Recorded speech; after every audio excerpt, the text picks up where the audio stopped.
2024 हे वर्ष नाशिकमधील कांदा उत्पादकांसाठी कांदा घोटाळ्यामुळं, भ्रष्टाचारामुळं चर्चेत आलं होतं.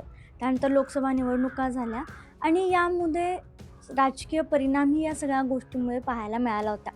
नाशिक जिल्ह्यातील नाफेडमधील कथित कांदा घोटाळ्याची CBI चौकशीही झाली होती.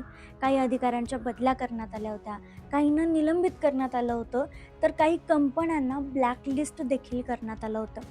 आता या सगळ्या प्रकरणाला जवळपास 2 वर्षांचा कालावधी लोटलाय.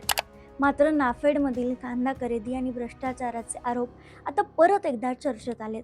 एकीकडं कांद्याला योग्य भाव मिळत नव्हता म्हणून शेतकरी यापूर्वी संघर्ष करत होते. अजूनही ते यासाठी लढतात. दुसरीकडे अवकाळी पाऊस आणि सरकारची धोरणं यामुळे देखील अनेक शेतकऱ्यांचा कांदा चाळीत खराब झाल्यानंतर त्याला योग्य दर आला. आंदोलनानंतर काही प्रमाणात चांगला भाव मिळाला. पण आता नाफेडमध्ये परत एकदा भ्रष्टाचार झाल्याचा आरोप समोर आलाय. पण हा कथित भ्रष्टाचार नेमका काय आहे, का आरोप झालेत, तो कसा उघडकीस आलाय, 2024 समोर आलेलं प्रकरण आणि आत्ताच्या प्रकरणात नेमकं काय घडलं, आणि सर्वात महत्त्वाचं म्हणजे ब्लॅकलिस्टमध्ये गेलेल्या या कंपन्यांचं नाव काय आहे आणि त्यांचा उल्लेख आता का केला जातो, या सगळ्या प्रश्नांची उत्तरं आपण या व्हिडिओच्या माध्यमातून जाणून घेऊयात. नमस्कार, मी संजना. कसमादे अपडेटमध्ये आपलं स्वागत. महाराष्ट्रातील कांदा उत्पादक शेतकऱ्यांना यंदा कांद्यानं काय दिलं म्हणण्यापेक्षा रडवलं आणि डोळ्यात पाणीच दिलं असं म्हणायला हरकत नाही. अवकाळी पाऊस आणि सरकारच्या धोरणामुळे शेतकरी अडचणीत होता आणि आता नाफेडमध्येही गैरव्यवहार झालाय, भ्रष्टाचार झाल्याचं समोर आलंय. एका वृत्तवाहिनीनं हा कथित गैरव्यवहार समोर आणलाय. चौकशी झाल्यानंतर किंवा प्रश्न विचारल्यानंतर या सगळ्यांना तोंड फुटले. आता नेमकं काय झालंय तर सांगते. या प्रकरणाला विशेष महत्त्व मिळण्याचं कारण काय आहे, तर हे जे भ्रष्टाचाराचे आरोप आहेत ते थेट नाफेडच्या संचालकांकडून करण्यात आल्याचं सांगितलं जाते.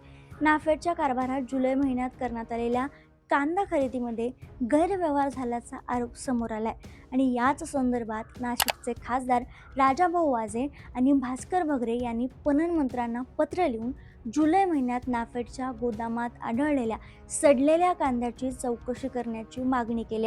या कथित गैरव्यवहाराचा थेट फटका मात्र शेतकऱ्यांना बसल्याचा दिसतंय. म्हणजे कितीही झालं तरी शेतकरी भरडला जातोय. महाराष्ट्रात गुणवत्तापूर्ण कांदा उपलब्ध असतानाही परराज्यातून निकृष्ट आणि खराब कांदा खरेदी करण्यात आलाय आणि या प्रक्रियेत गैरव्यवहार झाल्याचा आरोप केला जातोय. विशेष म्हणजे पूर्वी कांद्याला भाव मिळत नव्हता, म्हणजे 2-3 महिन्यापूर्वी आंदोलनं वगैरे झाली आणि त्यानंतर कांदा खरेदीसाठी सुरुवातीला जे काही नियम होते ते नंतर शिथिल करण्यात आले आणि त्यानंतर कांदा खरेदी सुरू ठेवण्यात आली. त्यानंतर झालेल्या खरेदी प्रक्रियेत मात्र शेतकऱ्यांना ऑनलाईन पेमेंट करण्यात आलं होतं की नाही, याबाबत देखील आता प्रश्न उपस्थित केले जात आहेत. महाराष्ट्रातून कांदा खरेदी करण्यात आल्याचं सांगितलं जात होतं किंवा खरेदी सुरू असल्याचं सोशल मीडियावर सांगितलं जात होतं.